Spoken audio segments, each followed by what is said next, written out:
Syederalun, tempat pendaratan ikan atau TPI kilometer 5 Gampung Sungai Pauh Pusaka, Kecamatan Langsa Barat yang dibangun tahun 80-an oleh Dinas Perikanan Provinsi Aceh sudah lama terbengkalai alias tidak berfungsi. Penempatan TPI di lokasi tersebut dinilai nelayan tidak layak karena bot ukuran besar tidak dapat bersandar dan harus melewati jembatan jalan Kuala Langsa.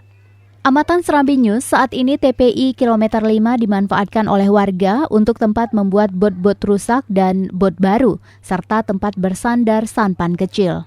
Seorang nelayan setempat, Wa Agus, pada Sabtu 27 Maret 2021 mengatakan, TPI kilometer 5 Gampung Sungai Pauh Pusaka ini memang sudah cukup lama tidak berfungsi.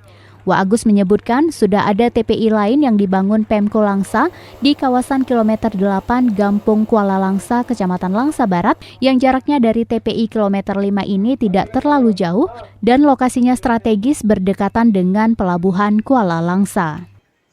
Dari Langsa, Zubir, Serambi On TV.